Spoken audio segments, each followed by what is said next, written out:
اب وہ دونوں گیسیں علیحدہ علیحدہ تھی وہ ایک ہو جائیں گی، پانی بن جائے گا. یہ دونوں تارہ علیحدہ علیحدہ چل رہی تھی ایک ہو جائیں گی، روشنی ہو جائے گی. جس طرح قرآن نے پہلے اس کی گواہی دی قل جاء الحق وزهق الباطل ان الباطل کان زہوقا. تو اسی کو سرکار نے فرمایا کہ پہلے دور میرا دور رحمت و نبوت کا دور، پھر خلافت کا دور، پھر ملک العزوز کا دور، پھر ملک الجبریہ کا دور، پھر خلافت. اب ان دوروں کو ہم جب دیکھتے ہیں تو سرکار دو عالم صلی اللہ علیہ وسلم آنے بعد اب کوئی نبی آنے والا نہیں. لا نبی بعد انا خاتم النبی لا نبی بعد. اب جب تک یہ رہتی دنیا ہے، انسانیت ہے، آباد ہے، تا قیامت کوئی نبی آنے والا نہیں. حضرت ابو بکر صدیق رضی اللہ تعالیٰ عنہ سے شروع ہو گئی خلافت.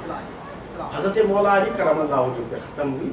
چند ماہ تھے امام حسن رضی اللہ تعالیٰ نے پوری کی.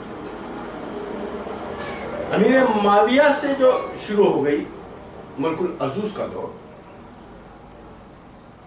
تا عبد المجید چلی. اس کے بعد جبریہ کا آغاز کمال اتا ترک سے شروع، جو ابھی بھی جبریہ کا ہی دور چل رہا ہے. آخری ہچکولے لے رہا ہے جبریہ، کیونکہ دیکھا آپ نے جبریہ کا اختتام شروع ہو چکا ہے، لپٹنا شروع ہو چکا ہے. صدام کو لپٹ دیا گیا، حسنی مبارک کو لپٹ دیا گیا، عبداللہ صالح کو لپٹ دیا گیا، کرنل خزافی کو لپٹ دیا گیا. یہ جبریہ تھے نا، کوئی 25 سال سے حکمران تھا، کوئی 30 سال سے حکمران تھا، کوئی 32 سال سے حکمران تھا، وہ جبریہ کو لپٹ دیا. اب جب جبریہ کا اختتام ہوگا خلافت کا آغاز ہوگا. ہم دو راہیں پہ کھڑے ہیں، ایک طرف خلافت ایک طرف جبریہ. جبریہ لپٹا جا رہا ہے، خلافت کا آغاز ہونے والا ہے. اب آپ کی مرضی ہے خلافت کے ساتھ شامل ہونا ہے تو ایک نئے دور کے آغاز میں آپ ایک کردار ہے. جیسا کہ ہم نے دیکھا کہ سرکار دو عالم صلی اللہ علیہ وسلم کے صحابہ نے رضی اللہ تعالیٰ عنہ نے وہ نئے دور کے آغاز میں کردار ادا کیا، وہ دور کا ہو گیا. وہ دیگر قوتیں اس دور کو ختم کرنا چاہی، وہ فنا ہو گئی. آج کے دور پھر آغاز خلافت کا دور ہے. آپ خلافت کے ساتھ دیں گے تو آنے والا دور آپ کا ہے، اس کے رکاوٹ بنیں گے تو پیس جائیں گے. آج کوئی انقلاب نہیں ہے، نہ لال انقلاب ہے نہ سبز انقلاب ہے. آج انقلاب ہے تو خلافت کا انقلاب. انقلاب جو آنے والا ہے وہ خلافت کا آنے والا ہے. تو اس خلافت کے انقلاب میں آپ اپنی صلاحیت کو لگائیں گے تو اللہ اس کے رسول اللہ صلی اللہ علیہ وسلم کے دربار میں بھی شروع ہوں گے اور مسلمانوں کے لیے کرنے والا کوئی کام کر لیں گے جو آئندہ آنے والی تاریخ آپ کے لیے اچھے الفاظ سے آپ کو یاد کرے گی. جیسا کہ آج ہم صحابہ کرام رضی اللہ تعالیٰ عنہ کو یاد کرتے ہیں، اولیاء اللہ کو یاد کرتے ہیں، کرم اللہ رحمت اللہ علیہ کو یاد کرتے ہیں، یا کسی سپہ سالار عسکر اسلامیوں کو ہم یاد کرتے ہیں، اچھے نام سے یاد کرتے ہیں کیونکہ انہوں نے کردار ادا کیا. آج ہے کردار کی ضرورت. آج اسلام کو ایسے غازیوں کی ضرورت ہے جو کردار اور گفتار کے غازی ہیں. تو کیا آپ بڑھنا چاہ رہے ہیں، اس میدان عمل میں کودنا چاہ رہے ہیں، اللہ اس کی رسول کی رضا کے لیے چاہ رہے ہیں؟ یہ تحریک خلافت وہ خلافت مبشرہ کونسل کے نام سے بنائی گئی ہے، یہ آج نہیں بنائی گئی. یہ میرے پیر و مرشد نے 1941 میں بنائی تھی، جس وقت وہ انگریزوں کا دور تھا. ہندوستان پاکستان تقسیم نہیں ہوا تھا، لیکن جب پاکستان کلمے کے نام پر بن گیا تو امید واسق ہو گئی کہ یہاں پر وہ دستور، وہ قانون جو خلافت کے لیے حضور نبی کریم صلی اللہ علیہ وسلم نے مدینے کی ریاست بنائی، وہاں پر اسلامی نظام کو نافذ کیا، اسی نظام کے تحت پوری دنیا میں اسلام پھیل گیا. تو اسی طرح یہ مدینہ ثانی ہے، خلافت کا یہ گھر ہے، یہاں پر ویسی ہی اسلامی مملکت قائم ہو جائے گی. لیکن افسوس کہ ریشہ دانیوں کی وجہ سے، کچھ ہماری کمزوریوں کی وجہ سے، کچھ پلاننگ کے فقدان کی وجہ سے یہ اسلامی مملکت تو بن گیا لیکن اسلامی طرز حیات نہیں اپنا سکتا، اسلامی احیاء نہیں ہو سکتا.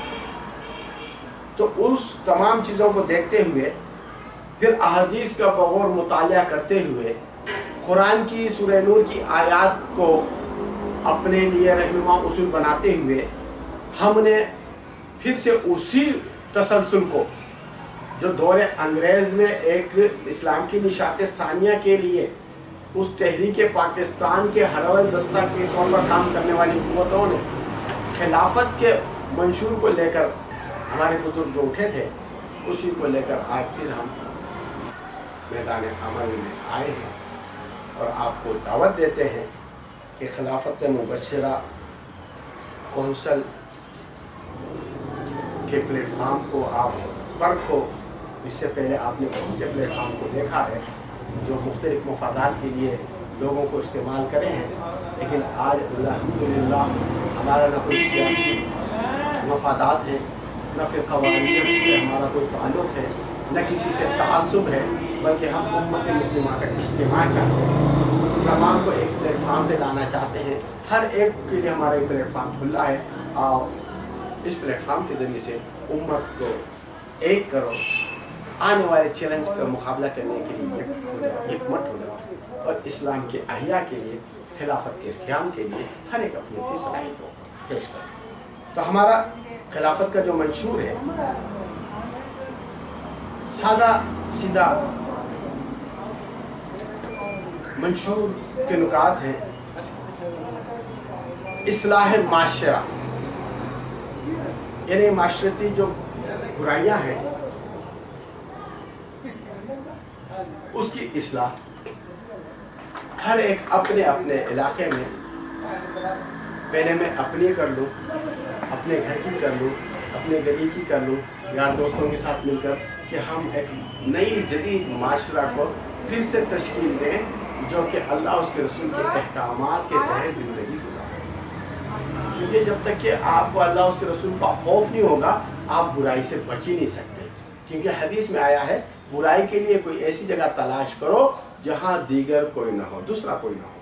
तो हर जगह आप चले जाएं, चाहे तहतुस्सरा में चले जाएं, वहाँ पर भी कोई नहीं है तो लेकिन है तो अल्लाह ना। तो खौफ खुदा होगा तो बुराइयों से निजात होगी। यानी माशरे में हम ऐसा प्रचार करें कि अल्लाह की हुदूद की पासदारी आ जाए और खौफ खुदा मद्देनजर, ना कि डंडे का खौफ। दूसरा हमारा है फलाह बहबूद इंसानियत। इंसानियत के फलाह बहबूद के लिए जो हमसे हो सकता है माशरत में उनके लिए हम करें, ताकि उनकी जिस्मानी, माशी, तालीमी जो भी ज़रूरत है उनकी आगे की तरक्की के लिए मुमलिकत के बेस पर, आवाम के बेस पर, रियासत के बेस पर, आलम इस्लाम के बेस पर जितना हद तक कि आप और हम कर सकते हैं अपने अपने माशरे में। इरफान ज़माना तीसरा हमारा मंशूर का नुक्ता है, इरफान ज़माना कि ज़माने को पहचान कर ज़माने के मुताबिक हम चाल इख्तियार करें ताकि हम कामयाब हो जाए। जैसा कि अब हम देखते हैं गर्मी है, पंखा और कूलर वगैरह का इस्तेमाल करते हैं और यही अब सर्दी आ जाए तो आप हीटर का इस्तेमाल करते हैं। यानी तरतीब आपकी बदल जाती है, आपकी चाल बदल जाती है, आपका रहन सहन बदल जाता है, वो आसार को देखकर, मौसम की तब्दीली के आसार को देखकर। इसी तरह ज़माने के आसार को देखकर भी आपको तब्दील होना पड़ता है। तो ये बताया जाए कि आज दौर कौन सा है, आज हमारी कामयाबी का कौन सा रास्ता है। इस्तेहकाम व तकमील पाकिस्तान। पाकिस्तान इस्लाम का किला है। जैसा कि हमने देखा हुजूर नबी करीम सल्लल्लाहु अलैहि वसल्लम ने इस्लाम के किले मदीनतुल मुनव्वरा की हिफाजत के लिए 27 गज़वात और 27 सरिये कराए। तारीख इस बात की गवाह है। इतनी बड़ी खंदक खोदी, रमज़ान मुबारक शहीद हुए, अजीम सहाबा की शहादत हुई, क्योंकि उस मदीने की रियासत वो महदूद रियासत का वो खित्ता नहीं था, बल्कि वो इस्लाम की बका थी। तो इसी तरह मौजूदा दौर में पाकिस्तान इस्लाम का किला है। इसके इस्तेहकाम के लिए और इसके हिफाजत के लिए हम कोई ऐसा किरदार अदा करें कि ताकि पाकिस्तान और मुस्तहकम हो जाए और इसके खिलाफ जो साजिशें की जा रही हैं उसमें हम अपना एक किरदार अदा करें उसकी रोकथाम के लिए, इसकी कानून तरक्की के लिए। और तकमील इसकी ये है कि यहाँ पर ऐसा माशरा बन जाए जिसके लिए पाकिस्तान बना था। जैसा कहा, पाकिस्तान का मतलब क्या? ला इलाहा इल्लल्लाह मुहम्मद रसूलुल्लाह का प्रचार है। यानी इस्लामी अहया तो पाकिस्तान की तकमील हो जाएगी। खिलाफत मुबश्शिरा का क़याम, जो अल्लाह का वादा है, जो आयत सूरह नूर की 55वीं में अल्लाह ने कलाम में वादा फरमाया, जिसको मैंने अभी अपनी तकरीर के इफ्तिताह में कहा कि वादा फरमाया है अल्लाह ताला ने मोमिनों से, जो अमले साले करते हैं उनको फिर खिलाफत देगा जैसा कि इनसे पहलों को दी थी, उनके खौफ को अमल से बदल देगा, उनके दीन को इस्तेकामत देगा। तो ये अल्लाह की तरफ से हमारी बशारत है। अगर हम खिलाफत के क़याम में अपना किरदार अदा करेंगे तो कामयाब व कामयाब होंगे।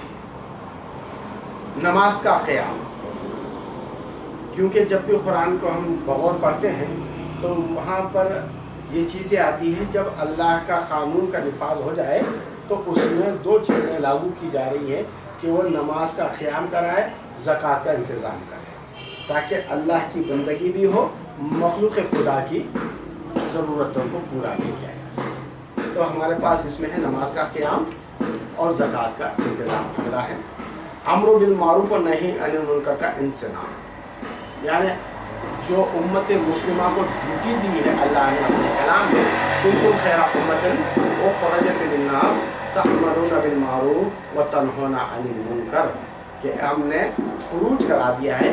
पहले नबी खुरूज कराए जाते थे उम्मत से, अब चूँकि कोई नबी आने वाला नहीं है तो पूरी ये ड्यूटी उम्मत मुस्लिमा को अल्लाह ताला ने सौंप दी है कि तमाम उम्मतों में से उम्मत मुस्लिमा को खुरूज करा दिया। अब इनकी ड्यूटी वो है जो उम्मत मोहम्मद सल्लल्लाहु अलैहि वसल्लम हैं, उनकी ड्यूटी है कि वो काम करें जो आज से पहले नबी किया करते थे, उम्मतों को अल्लाह का अमर पहुँचाते थे और मुनकरात से रोकते थे। ये ड्यूटी है उम्मत मुस्लिमा की। आखिरी हज्जतुल विदा के मौके पर सरकार दो आलम सल्लल्लाहु अलैहि वसल्लम ने तमाम उम्मत से अहद लिया, जो तुमने सुना है उन कानों तक पहुँचा दो जिसने नहीं सुना। तो ये अम्र बिल मारूफ और नही मुनकर हर मुसलमान की ड्यूटी है, उसका क़याम।